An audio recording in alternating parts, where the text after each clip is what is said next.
예, 감사합니다. 우리 한나전도에 이렇게 어르신처럼 참 이렇게 차분하고 고운 목소리로 영광을 돌리셨습니다. 자, 오늘 우리가 사무엘상 22장 1절로 5절 말씀 읽었는데요. 우리 두 주일 전에 앞선 본문인 사무엘상 21장 말씀을 통하여 다윗은 사울을 피하여 망명길에 올랐고 노베에 이르러 대제사장 아히멜렉에게 두 가지를 구하였습니다. 떡을 구하였고 칼을 구하였습니다. 그래서 떡은 성소에 진설하였다가 물린 진설병을 그가 양식으로 받았고, 또 골리앗에게 빼앗았던 그 칼을 무장하여 이제 피난길에 이르게 됩니다. 그리고 그가 가고자 했던 첫 번째 장소는 블레셋의 가장 큰 주도, 가장 큰 성읍이었던 가드로 내려가 가드 왕 아기스에게 나아갔습니다. 그런데 다윗을 알아본 아기스의 신하들이 사울은 천천히요 다윗은 만만이라 하던 그 자가 여기 왔는데 받으시겠습니까? 신하들이 반대를 했죠. 그래서 사울이 죽을 위기를 직감을 하고 대문짝의 글자를 끄적이고 수염에 침을 흘리는 미치광이 연기를 함으로 말미암아 죽음의 위협에서 벗어나 목숨을 부지하였습니다. 그리고 나서 어디로 갔는가? 오늘 본문 1절이 말하는 대로 함께 같이 읽습니다. 그러므로 다윗이 그곳을 떠나 아둘람 굴로 도망하매 그 형제와 아비의 온 집이 듣고는 그리로 내려가서 그에게 이르렀고, 이제 가드가 머물 곳이 아니라는 것을 하나님께서 보여주시자 유다 땅 아둘람 굴로 이제 피하게 되었습니다. 이 아둘람 굴은 베들레헴에서 그리 멀지 않은 크고 넓은 지하 동굴로서 출입구가 많은 은신처로 삼기에 적합한 곳이었습니다. 이제 그곳에서 다윗은 하나님의 자비와 긍휼만을 바라보고 기도하고 있습니다. 아무 데도 오라는 데가 없어요. 기가 막힌 형편 아닙니까? 다윗이 뭐 잘못을 했어요? 나라가 풍전등화의 위기에 있을 때 성령의 감동으로 주의 도우심으로 나가 골리앗을 싸워 이겼고, 가는 곳곳마다 그가 승리하였고, 정말 하나님이 함께 하시는 놀라운 은혜를 입었지만 사울왕의 미움을 받아 여러 번 죽을 고비를 넘기고 블레셋의 한 도읍인 가드로 가려고 했지만 거기서도 받아주는 데가 없고, 이스라엘 땅에는 사울왕이 자기를 죽이려고 하고, 지금 결국 어디로 피신을 했습니까? 동굴, 아둘람 동굴. 시편 57편 142편에 보면 다윗이 사울을 피하여 굴에 있던 때라는 부제가 붙었습니다. 그러니까 이 아둘람 굴에 피하여 지은 시가 시편 57편 142편 두 개라는 것을 알 수 있는데, 그 이 두 군데의 시편을 통해서 다윗의 이 피난의 심정, 쫓기는 심정, 갈 데가 없는 심정을 아주 절절히 고백을 하고 있어요. 시편 142편 다윗이 굴에 있을 때 지은 마스길 곧 기도, 하나님께 이렇게 기도했다고 그럽니다. 우리 142편 한번 보시기 바랍니다. 그냥 쭉 읽으면서 설명하겠습니다. 142편 펴보세요. 자, 내가 소리내어 여호와께 부르짖으며 소리내어 여호와께 간구하나이다. 큰 소리로 기가 막혀 하나님께 부르짖어 기도한다 그 말이죠. 내가 내 원통함을 그 앞에 토하며 내 우환을 그 앞에 진술하는도다. 여러분, 참 억울한 일로 따지고 원통한 일로 따지면 다윗처럼 원통한 사람이 있겠습니까? 없겠습니까? 없지요. 뭔 잘못을 했어요 도대체. 옳고 선한 일을 했는데 왕은 나를 죽이려 하고 이방 땅에서도 거처를 얻지 못하고 그저 박쥐가 사는 동굴에 들어가 몸을 숨기고 있는 이 원통함, 그 앞에 엎드려 내 우환을 그 앞에 진술하나이다. 이 사울왕이 죽이려는, 여러분 만약에 여러분 누가 소문으로 있잖아요, 당신 하루에 한 번씩 누가 저주하는 사람이 있어, 이 얘기만 들어도 정말 우리는 살맛이 안 나요. 그런데 왕이 매일같이 죽이려 한다. 사울의 이 살의, 죽이려는 이 살인 계획, 이것을 너무나 잘 알고 있는 다윗이 마음속에 가지고 있는 마음의 고통, 이게 얼마나 크겠습니까? 이걸 진술한다 그렇게 말하죠. 내 심령이 속에서 상할 때에도 주께서 내 길을 아셨나이다. 나의 행하는 길에 저희가 나를 잡으려고 올무를 숨겼나이다. 아주 간사한 방법으로 자기를 죽이려 한다 그 말이에요. 4절 같이 읽습니다. 내 우편을 살펴보소서. 나를 아는 자도 없고 피난처도 없고 내 영혼을 돌아보는 자도 없나이다. 황무지에 혼자 서 있는 기분이에요. 온통 나를 잡으려는 적들로 가득 차여 있는 이 기분. 내 우편을 살펴보옵소서. 아는 자도 없고 피난처도 없고 내 영혼을 돌아보는 자도 없나이다. 그 다음 또 5절 같이 읽습니다. 여호와여 내가 주께 부르짖어 말하기를 주는 나의 피난처시오 생전세계에서 나의 분깃이라 하였나이다. 그런데 이런 상황에서 부르짖을 곳이 다윗에게는 하나가 있었습니다. 그분이 누구예요? 여호와 하나님. 여호와 하나님. 그래서 생존세계에서 나의 분깃이라 하였나이다. 그 하나님께 부르짖고 있어요. 6절 나의 부르짖음을 들으소서. 나는 심히 비천하니이다. 나를 핍박하는 자에게서 건지소서. 저희는 나보다 강하니이다. 그렇죠. 지금 혈혈단신 피하여 있고 이제 그 뒤에 보면 아버지와 형제와 억울한 일을 당한 자 400여 명이 나왔다고 그러지만 사울왕이 가지고 있는 군대의 숫자에 비할 바가 못 됩니다. 7절 내 영혼을 옥에서 이끌어내사 주의 이름을 감사케 하소서. 주께서 나를 후대하시리니 의인이 나를 두르리이다. 지금 자기 영혼이 감옥에 갇힌 자 같았어요. 옴짝달싹 못하는 이런 처지입니다. 아무 도울 자가 없는 자신의 처지를 고백하며 도우심을 구하였습니다. 또 다윗이 사울을 피하여 굴에 있을 때 지었던 시편 57편 1절 2절에서는 또 이렇게 말합니다. 또 한번 찾아서 보시겠습니다. 시편 57편 1절 2절 같이 읽습니다. 하나님이여 나를 긍휼히 여기시고 나를 긍휼히 여기소서. 내 영혼이 주께로 피하되 주의 날개 그늘 아래서 이 재앙이 지나가기까지 피하리이다. 2절 내가 지극히 높으신 하나님께 부르짖으며 곧 나를 위하여 모든 것을 이루시는 하나님께로다. 아멘. 나에게 약속하신 모든 것을 이루시는 그 하나님만 바라보고 내 영혼이 주께 피하되 주의 날개 그늘 아래서 이 재앙이 지나가기까지 피하리이다. 그래도 참 다윗이 복된 사람인 게 하나님을 원망하고 이 정도 억울한 일을 당하면 도대체 하나님 기름 부을 때는 언제고 이게 말이 되는 일입니까? 나는 오늘부터 하나님 안 섬깁니다. 내가 죽으면 죽었지 그렇게 못하겠습니다. 라고 정말 인생을 자포자기하지 않았다는 거죠. 이게 하나님의 백성의 특징임을 믿으시기 바랍니다. 하나님의 백성은 언제 어떤 순간에서도 자포자기하는 법이 없습니다. 왜요? 그를 부르신 하나님이 여전히 그와 함께 하시기 때문에 하나님을 의지하여 뭐라고 말해요? 이 재앙이 지나기까지 내가 주의 날개 아래서 피하리이다.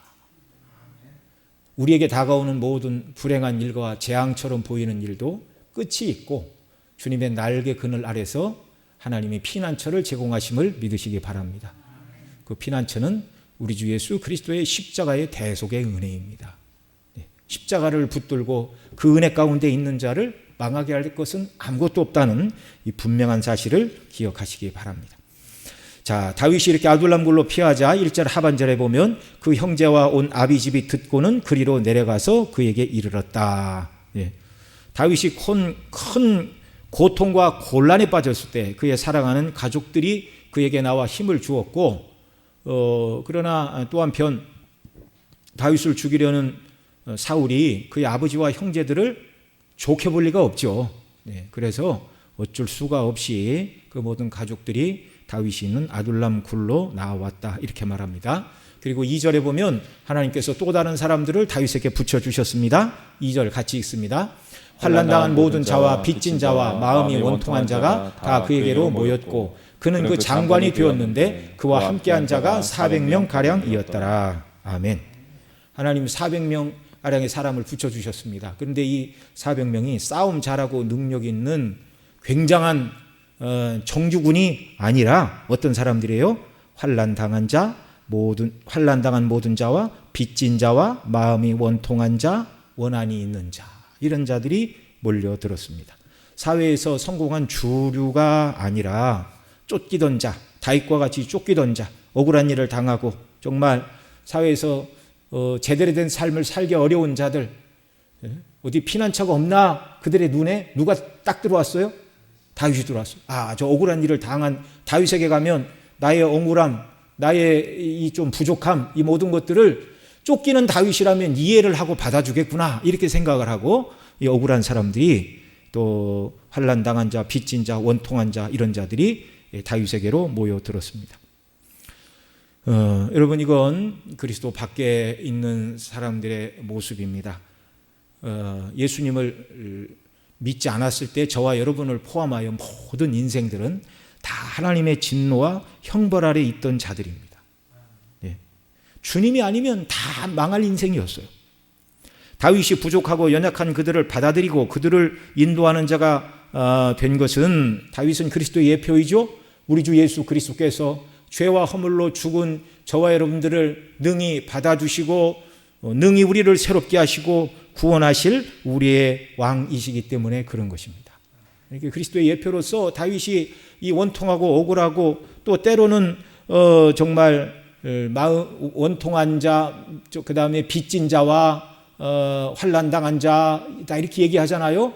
빚진 자는 뭐예요? 남에게 빚을 졌지만 갚을 길 없는 사람 아닙니까? 그러니까 참 이런저런 많은 어려움을 당하고 또 남에게 아픔을 준 이런 사람들을 포용하고 받아줄 사람은 다윗밖에 없다. 죄 가운데 신음하는 죄의 노예들을 받아주시고 새롭게 하시고 구원하실 분은 우리 주 예수 그리스도 한 분밖에 없고, 저와 여러분은 그 주님에게 피한 복된 자들임을 믿으시기 바랍니다. 오늘 우리가 광야와 같은 시간을 보내고 있다면 광야 자체에서는 아무것도 얻을 것이 없는 줄을 알고 다윗처럼 눈을 들어 하늘에 계신 주 하나님을 바라보시는 역사가 있기를 바랍니다. 여러분, 때때로 고난과 환난이 우리 믿음을 연단한다, 그런 말씀 많이 들어보셨죠? 시편에도 있어요. 고난 당하기 전에는 내가 그릇 행하였더니 고난 다음에는 주의 말씀을 지키나이다. 그러나 여러분 잘 기억해야 됩니다. 고난 자체가 우리 믿음을 성장시키는 건 아니에요. 고난 가운데서도 주를 바라보지 않으면 이 사람은 더 바스러지고 망가지고 인격이 파괴되는 줄 여러분 믿으시기 바랍니다. 고난과 환난에도 불구하고 믿음이 상승하는 비결은 눈을 들어 주 하나님을 바라보는 거예요. 우리 주 예수 그리스도께서 내게 베푸신 은혜가 무엇인가를 생각하고 묵상하고 그 은혜로 내게 채워주시기를 간구할 때 고난과 환난이 변하여 오히려 우리를 영적으로 더 훈련시키고 믿음의 사람으로 주 앞에 나아가게 하는 줄 믿으시기 바랍니다. 그러니까 광야와 같은 고난의 때에 주님 안 바라보고 이 광야의 삶, 고난이 나에게 유익을 줄 거야 이렇게 생각하면 큰 오산이라는 말입니다. 낙심되고 좌절되고 어려운 일이 있을 때 주 앞에 나가야 돼요. 기도해야 돼요. 은혜를 구해야 돼요. 그렇지 않고 낙마하고 좌절하고 세상 방식으로 나아가면 믿음이 완전히 파쇄된다는 것을 우리가 기억해야 됩니다. 아둘람 굴에 있었던 다른 사건을 통해서 다윗의 영적인 상태, 그가 이 재앙이 지나가기까지 내가 주의 날개 그늘 아래 피하리이다 기도한 대로 그가 그 아둘람 굴에 거할 때 영적으로 깨어있는 민감한 사람이라는 것을 한 사례가 보여줍니다. 사무엘하 23장 13절로 17절에 보면 이렇게 기록하고 있습니다. 뒤로 가서 한번 보시죠. 사무엘하 23장 13절로 17절, 우리 사무엘하 살펴볼 때 다 배웠던 본문이기는 한데 한 번 더 봅니다. 자, 사무엘하 23장 13절부터 한 절씩 읽습니다. 또 32목 중에 세 사람이 곡식될 때에 아둘람 굴에 이르러 다윗에게 나아갔는데 때에 블레셋 사람의 떼가 르바임 골짜기에 진쳤더라. 그때 다윗은 산성에 있고 블레셋 사람의 영체는 베들레헴에 있는지라.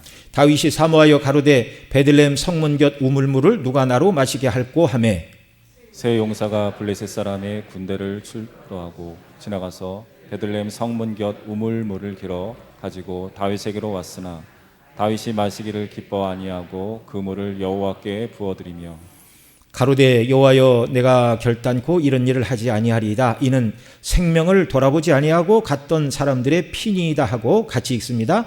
마시기를 즐겨 아니하니라 새 용사가 이런 일을 행하였더라. 자, 이 일이 있을 때가 언제라고요? 13절 32목 중 세 사람이 곡식 뺄 때에 아둘람 굴에 이르러 다윗에게 나아갔는데, 다윗이 이 아둘람 굴에 피하였을 때 400명이 모였다고 그랬잖아요. 그 중에 나중에 32목 중 세 번째 자리 이 세 두목의 위에 올라갈 이 세 사람들이 이제 다윗에게 나왔고, 다윗이 이제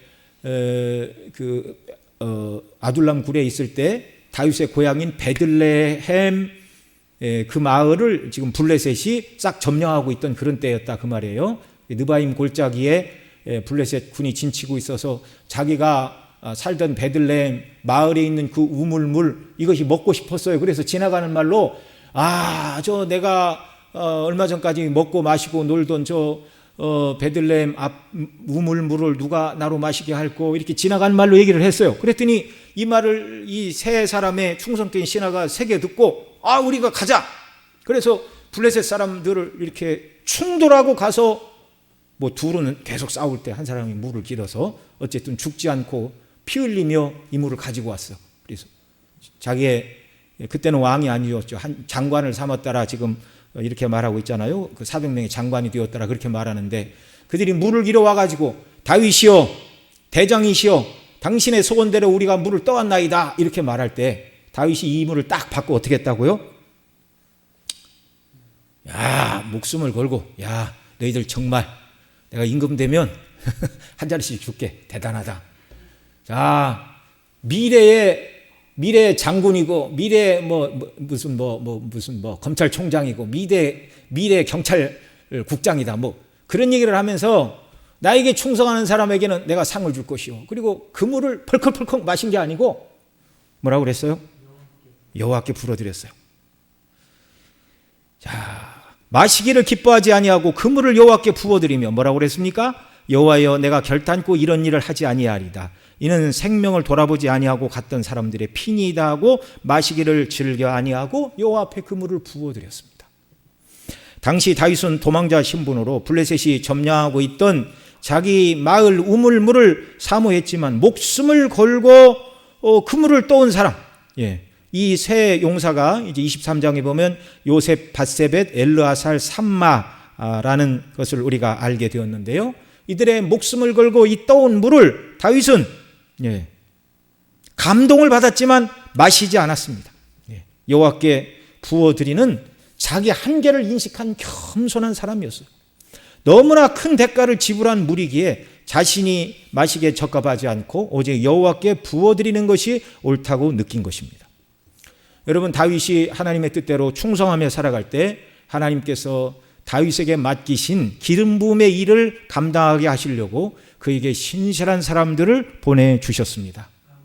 그 신실한 사람들이 다윗에게 충성을 다하였지만 그 충성과 영광 모두를 모아서 다윗은 하나님께 다시 돌려드리고 있습니다. 이게 영적으로 깨어있는 다윗의 모습이었습니다. 저와 여러분 모두는 정말 나는 과연 다윗 그리고 그 다윗의 신하들과 같이 그 신하들이 다윗에게 충성하고 다윗이 하나님께 충성했던 것처럼 오늘 나는 하나님 아버지께 충성하고 그리스도의 복음의 영광을 위하여 헌신하는 삶을 살고 있는가 스스로 물어보아야 합니다. 여러분, 우리가 하나님께 충성해야 되는 이유는요, 하나님께서 나에게 좋은 집도 주셨고 직장도 주셨고 많은 사업체, 재산, 좋은 직장 이것저것 채워주셔서 형편과 처지를 좋게 해주셨기 때문에 우리가 충성해야 되는 게 아닙니다. 낮에도 말씀을 드렸지만 우리는 하나님의 사랑과 은혜에 빚진 자예요. 여러분, 이 세상에서 재벌로 한평생 100년 살게 해주신 다음에 지옥을 보내주신다 한번 택하시기 바랍니다. 이 세상에서는 그냥 이렇게 살지만 영원토록 천국에서 하나님의 자녀로 영생을 누리게 하신다. 무엇을 택하시겠습니까? 무엇이 더 큰 은혜입니까? 영원한 복락이 큰 은혜이죠. 하나님의 자녀됨이 가장 큰 은혜이죠. 이런 은혜를 그리스도 안에서 우리의 착한 마음씨나 어떤 행실을 보고 조건으로 주신 것이 아니라 은혜로 구원해 주셨어요. 은혜로. 우리가 오직 주님께 충성해야 될 단 한 가지 유일한 이유는 십자가의 대속의 은혜 때문입니다. 나 오전 예배 때도 말씀을 드렸지만 다윗의 마음속에는 그리스도의 강건하시는 사랑이 그를 주장했어요. 바울 사도가 주님을 사랑하고 복음 증거하는 일에 목숨을 걸고 끝내 순교한 것은 바울로부터 시작된 일이 아니라 강건하시는 그리스도의 사랑으로 출발한 일이었습니다. 오늘 우리가 받은 구원과 사도 바울이 받은 구원이 다른 구원입니까? 같은 구원입니까? 다른 구원이죠.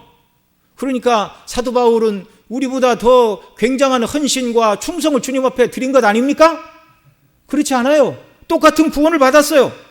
똑같은 죄사함을 입었고 똑같은 하나님의 자녀의 신분을 얻었고 우리나 사도 바울이나 들어가서 누리게 될 천국은 같은 천국입니까? 다른 천국입니까? 같은 천국이에요. 우리와 사도 바울이 누리게 될 영생이 다른 영생입니까? 같은 영생입니까? 같은 영생이에요. 같은 영생. 저와 여러분 모두가 이 사랑을 더 깨달아 알기를 소원합니다. 주께서 사도 바울에게 주셨던 강권하시는 그 사랑으로 저와 여러분 모두도 강권해 주시기를 간절히 사모합니다. 예, 기도하고 성경을 읽고 묵상하고 하나님 이런 은혜를 제게 더 부어주세요 라고 믿음의 열심을 내는 자들에게 이런 은혜 주시는 줄 믿으시기 바랍니다. 다윗의 신하들이 기로운 물을 여호와께 부어드린 것은 하나님께 대한 다윗의 충성뿐만 아니라 하나님의 주권 아래서 자기 한계를 깊이 인식하는 다윗의 이 영성을 또한 보여주고 있는 겁니다. 다윗이 영적이지 않았다면 그 물을 마시고 자기를 뽐낼 수도 있었어요. 그러나 영적으로 깨어있기에 자신이 할 수 있는 일과 또 해서는 안 되는 일을 구별하여 하나님께 영광을 돌리고 있습니다. 여러분, 영적으로 깨어있는 것이 이렇게 중요합니다. 매사에 우리는 판단하고 선택해야 하는 일들의 연속선상에 살고 있는데 우리가 그리스도의 은혜와 사랑에 충만하여 있다면 성령께서 그 심령에 거하시고 그 심령을 주장하여 주시어서 하나님이 기뻐하시는 것을 기뻐하고 하나님이 원하시는 것을 선택하며 살게 하시는 줄 믿으시기 바랍니다. 그러니까 우리가 늘 깨어있는 게 중요한 겁니다. 주일은 어떻게 보내야 되는가? 여가 시간은 무엇을 해야 할 것인가? 근무 시간에 사람들을 어떻게 만날 것인가? 성령의 인도하심을 받는 민감한 그리스도인들로 살아갈 때 범사에 주를 기쁘시게 할 줄로 믿습니다. 여러분, 이 말씀을 드린 건 성경에 보면 자기 한계를 알지 못하여 불행한 삶을 살아가고 죽음을 맞이한 사람들이 더러 기록되어 있습니다. 신약시대 사도 야고보를 죽이고 그 야고보는 이제 예수님의 형제 야고보가 아니고 요한 사도의 형제 야고보를 죽이고 백성들이 좋아하자 베드로도 죽이려고 옥에 가두었던 사울이 사도행전 12장에 나옵니다. 성도들이 기도하자 옥문을 열고 사도 바울을 주님께서 옥에서 이끌어내셨어요. 그러자 이 헤롯이 옥문을 지키던 자들을 다 죽였습니다. 그리고 이제 그 다음 사도행전 12장 끝부분에 가면 이 사람이 백성들 앞에 연설을 하였습니다. 그런데 그 연설하는 목소리가 매우 매력적으로 들렸던 모양입니다. 아마도 중저음에 동구를 울리는 목소리였는지 모르겠습니다. 어쨌든 그 목소리를 듣고 백성들이 그에게 아부하여 이렇게 말했어요. 이는 사람의 소리가 아니오 신의 소리라. 얼마나 참 어미 있고 듣기 좋았으면 사람의 소리가 아니오 신의 소리라 그렇게 아부를 했겠습니까? 이 칭찬의 말을 할 때 성경에 보면 이렇게 말해요. 헤롯이 영광을 하나님께 돌리지 않자 흉이 먹어 죽었다. 허무한 죽음입니다. 하나님께 돌려야 될 영광을 돌리지 않는 자. 만약에 다윗이 그물을 여호와께 불어들이지 않고 신하들의 목숨을 걸고 떠온 그물을 자기가 마셨다면 이건 자기가 높아지는 게 아니라 교만해지는 거예요. 또 구약의 한 인물 요담의 아버지 아하스가 하나님의 은혜로 강성해지자 스스로 잘난 줄 알고 제사장만이 할 수 있는 분향을 하려고 성전에 들어가 향로를 잡았다가 제사장이 지금 당신 무슨 일을 합니까? 그러자 노를 바랄 때 그의 얼굴에 한센병이 발하였습니다. 그러자 제사장이 잡으라 그러자 이 한센병은 하나님이 내리신 형벌인 줄 알고 사회 공동체에서 살 수가 없었잖아요. 그래서 이 아하스가 죽을 때까지 별궁에 거하였습니다. 이들은 자신의 한계가 어디인지 알지 못하고 행하다가 불행한 일을 당한 사람들이었습니다. 저와 여러분은 은혜 받은 자들로서 주님께 충성하되 우리의 연약과 한계를 잘 깨닫고 끝까지 주님만 높이며 주님이 나에게 원하시는 일은 무엇인가? 그래서 온전히 주님만 높이며 정말 우리 한계를 잘 깨닫고 주의 뜻대로 순종하는 복된 자녀의 삶을 살아가기를 바랍니다. 그 후에 3절에서 오늘 본문 3절 돌아와 다시 읽습니다. 시작. 다윗이 거기서 모압 미스베로 와서 모압 왕에게 이르되 하나님이 나를 위하여 어떻게 하실 것을 내가 알기까지 나의 부모로 나와서 당신과 함께 있게 하시기를 청하나이다. 자, 다윗은 아둘람 굴을 떠나서 모압으로 갔습니다. 블레셋이 베들레헴을 점령하였고 부모와 형제가 자기에게 나온 마당, 그리고 400명이 함께했다 이렇게 말하는데, 이 아둘람 굴은 400명이 함께 거하기에 적당한 장소가 되지 못했고 양식을 구하기도 어려운 곳이었어요. 그래서 여러분, 말이 400명이지 한 끼도 아니고 하루에 3끼 그들의 양식을 해결한다는 게 동굴에서 그게 가능한 일입니까? 불가능한 일이에요. 그래서 그가 아둘람 굴을 떠나 모압에 내려가 간 것이죠. 그리고 가서 이렇게 모압 왕에게 말했습니다. 하나님이 나를 위하여 어떻게 하실 것을 내가 알기까지 나의 부모로 나와서 당신들과 함께 있기를 청하나이다. 그렇게 말하고 자기 부모의 거처를 부탁하고 있습니다. 자, 그러면 왜 다른 많은 곳도 있는데 왜 하필 모압인가 이런 생각이 들 수 있죠. 모압은 다윗과 관련이 있죠. 다윗의 아버지가 이새이고 이 이새를 누가 낳았어요? 오벳이 낳았어요. 근데 그 오벳을 낳은 어머니가 누굽니까? 룻이에요. 룻. 보아스와 결혼한 룻. 그러니까 다윗에게 있어서 룻은 할머니죠, 할머니. 그냥 할머니가 아니라 증조 할머니입니다. 아버지가 이새 오벳을 낳고, 그러니까 증조 할머니가 맞죠. 그 오벳은 또 보아스와 룻 사이에서 태어났으니까. 증조 할머니의 고향이 바로 모압이었어요. 그리고 이제 그 다윗의 친족 중에 그 오르바 첫 번째 며느리는 오지 않고 살았죠. 뭐 오르바도 그 자기 모압으로 돌아가 결혼하여 또 후손을 이루고 이렇게 살고 있었을 것입니다. 그러니까 모압 땅에는 적어도 룻 증조 할머니의 친척들이 살고 있었고, 그 다음에 그 오르바의 가족들도 살고 있는 그 외갓집이었다 그 말이죠. 여러분, 자신의 처지가 어려울 때 자신을 도울 만한 호의적인 사람을 찾아가서 그곳에 영원히 살기를 부탁한 것이 아니라 하나님께서 자신을 위하여 어떻게 할 것을 내가 알기까지 임시적으로 여기서 머물게 해달라 이렇게 요청하는 것은 이게 자연스러운 일입니까? 부자연스러운 일입니까? 이건 매우 자연스러운 일이에요. 매우 자연스러운 일이에요. 그래야 다윗은 모압에서 일시적인 거처를 얻어 잠시 유하게 되었고, 자신의 바람인 하나님이 나를 위하여 어떻게 하실 것을 알게 하기까지, 곧 하나님께서 선지자 갓을 보내사 다윗이 행할 것을 인도할 때까지, 4절에 오늘 본문 4절에 뭐라고 그럽니까? 4절 또 읽습니다. 부모를 인도하여 모압 왕 앞에 나아갔더니 그들이 다윗의 요새에 있을 동안에 모압 왕과 함께 있었더라. 이렇게 말하고 있습니다. 하나님께서는 은혜를 구하고 길을 인도해 달라고 기도하는 다윗에게 갈 길을 인도해 주셨습니다. 오늘 저와 여러분에게도 마찬가지죠. 구약시대는 직접 하나님이 나타나셔서 말씀하시거나 꿈으로 말씀하시거나 선지자를 통하여 또는 우림과 둠밈으로 말씀해 주셨지만, 계시가 완성된 이 시대에 하나님께서 우리에게 말씀하시는 방편은 뭐죠? 성경입니다. 기록된 말씀. 그래서 우리는 늘 성경을 가까이 해야 되고, 하나님의 말씀을 듣고 읽고 이 말씀을 통하여 우리를 깨닫게 하시고 인도하시기를 소원하고 살아야 되는 것입니다. 5절에 이제 다윗을 인도하시는 하나님의 그 음성이 기록되고 있습니다. 5절 같이 읽습니다. 선지자 갓이 다윗에게 이르되 이 요새에 있지 말고 떠나 유다 땅으로 들어가라. 다윗이 떠나 헤레스풀에 이르니라. 지금 다윗이 자기 부모 형제를 데리고 모압 땅에 가서 하나님이 나로 어떻게 하는 것을 알게 하시기까지 내 형제들을 좀 거처를 제공해 주세요. 그렇게 하고, 다윗은 이제 4절에 보면 그들이 다윗의 요새에 있을 동안 모압 왕과 함께 있었더라 그렇게 말하고 있잖아요. 그러니까 다윗은 떠나서 다윗의 요새에 있었고, 뭐 그것이 이제 아둘람 굴이었는지 어딘지 모르고 다 함께 있기가 어려우니까 그 부모와 형제들은 모압에 잠시 맡겨놨었는데, 그런데 하나님의 음성이 선지자 갓을 통하여 왔습니다.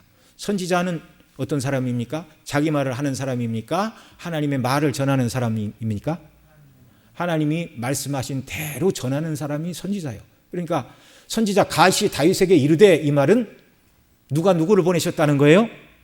하나님께서 선지자 갓을 다윗에게 보내서 다윗이 궁금해하던 하나님께서 내가 어떻게 행할 것을 알게 하기까지, 어떻게 행할 것을 알게 하시기를 구한 다윗에게 하나님이 선지자 갓을 보내서 어떻게 행해야 될지를 가르쳐 주셨어요. 그 내용이 뭡니까? 이 요새 잊지 말고 떠나 어디로 가라고요?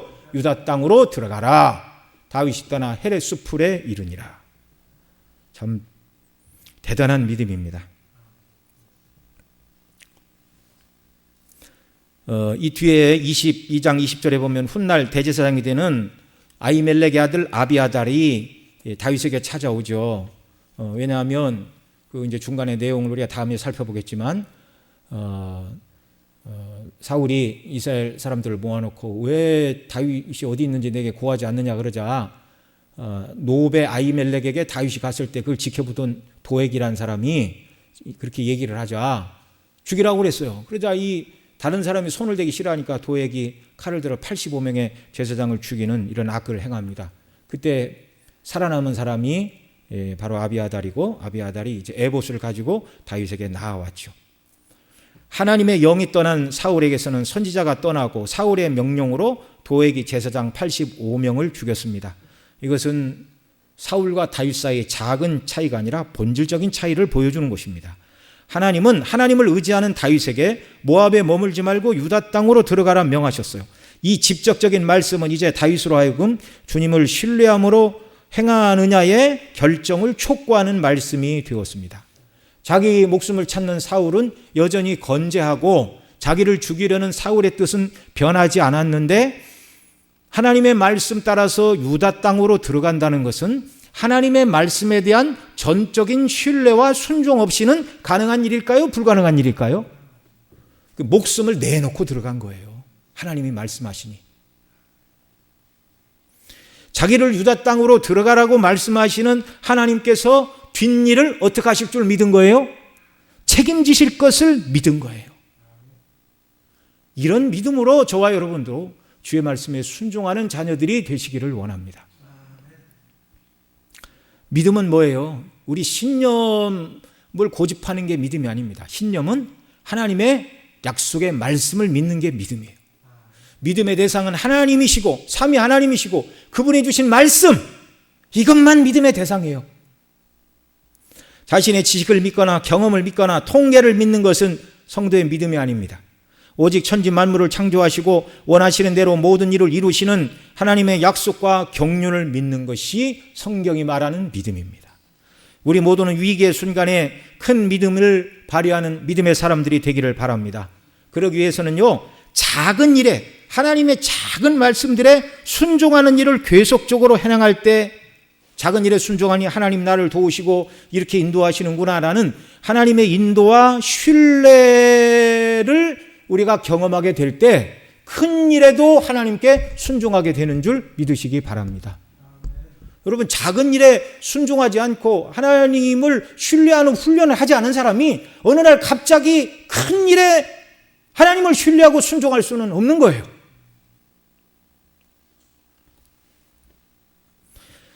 육 절 이하에 보면 이제 다윗이 유다로 돌아왔다는 소리가 사울의 귀에 들리게 되자 사울은 기브아 높은 곳에 손에 단창을 들고 에셀 나무 아래 앉았고 신하들은 그 곁에 앉았습니다. 거기 앉아서 뭐 했는가? 7절에 보면 이렇게 말하죠. 사울이 곁에 선 신하들에게 이르되 너희 베냐민 사람들아 들으라. 이새의 아들이 너희에게 각각 밭과 포도원을 주며 너희로 천부장 백부장을 삼겠느냐? 그러면서 왜 다윗이 행한 일을 나에게 고하지 않느냐? 이렇게 말하고 있습니다. 유다 지파인 다윗이 왕이 되면 베냐민 지파인 너희들은 아무것도 얻을 수 없다. 그러니 빨리 다윗을 나한테 고하고 공로를 쌓아서 상을 받아라. 그렇게 말한 것이죠. 이때 도액이 나가서 노베에서 아히멜렉 제사장이 떡과 칼을 주었다는 말을 하자 아히멜렉과 함께 85명의 제사장이 무참히 죽임을 당하였습니다. 제사장을 죽이는 일을 통해서 사울이 다윗을 죽이고자 하는 일에 안달이 나 있고 이성을 상실하였고 하나님도 두려워하지 않는 자라는 것을 보여주는 사건이 제사장 85인을 죽이는 거예요. 어떻게 하나님을 경외하고 두려워한다면 하나님의 제사장을 자기 칼로 죽입니까? 이건 그가 완전히 믿음에서 떠난 사람이라는 거예요. 완전히. 이 사람이 눈을 벌겋게 뜨고 지금 자기를 찾고 있는데 하나님은 다윗에게 유다 땅으로 들어가라 이렇게 말씀하고 있어요. 이건 뭐 어떻게 비유를 해야 됩니까? 굴 속에 사자가 있는데 굴 속으로 들어가라는 말과 별로 다르지 않은 말이에요. 전적으로 하나님을 신뢰하지 않고는 불가능한 일이었습니다. 하나님께서 하신 말씀을 듣고 하나님 말씀은 그렇지만 내 현재 상황과 형편을 보니 그 말씀은 조금 무리입니다. 인간적인 생각이죠. 여러분, 다윗이 말도 안 되는 형편에서 순종할 때 전능하신 하나님께서 다윗의 뒷일을 책임지셨습니까? 안 지셨습니까? 책임지셨죠. 오늘도 우리가 하나님의 귀한 말씀들, 전능하신 하나님이 말씀하셨으니 그저 나는 순종할 뿐입니다 라고 결심하고 나아갈 때 주께서 다윗을 붙드시고 도우신 것처럼 여전히 저와 여러분을 도우실 줄 믿으시기 바랍니다. 기도하겠습니다. 사랑하시는 아버지 하나님, 우리에게 다윗과 같은 큰 믿음을 주시옵소서. 유다 땅에는 여전히 다윗을 죽이려는 사울이 기세가 등등하여 눈에 불을 켜고 다윗을 찾고 있는데 하나님의 뜻은 다윗이 이방 땅이 아니라 그가 왕이 되어 다스릴 유다 땅에 거하는 것이라고 분명히 말씀해 주셨습니다. 현실은 원수들이 가득 차 있지만 하나님이 가라고 하시니 들어가 순종한 다윗과 같이 저희들도 주의 뜻에 순종하는 자들이 되게 하여 주옵소서. 여러 가지 많은 현실의 어려운 벽 속에도 불구하고 그 벽을 넘어 역사하시는 하나님의 능력과 사랑과 권능을 우리의 눈을 들어 보게 하여 주옵소서. 그리고 주 앞에 충성하되 사도 바울에게 주신 강권하는 그리스도의 사랑을 부어주신 것처럼 우리에게도 십자가의 대속의 사랑을 깨닫고 온전히 하나님 뜻에 순종하고 즐겨 믿음의 길을 가는 저희들이 다 되게 하여 주시옵소서. 존귀하신 우리 구주 예수님의 이름으로 기도드리옵나이다. 아멘.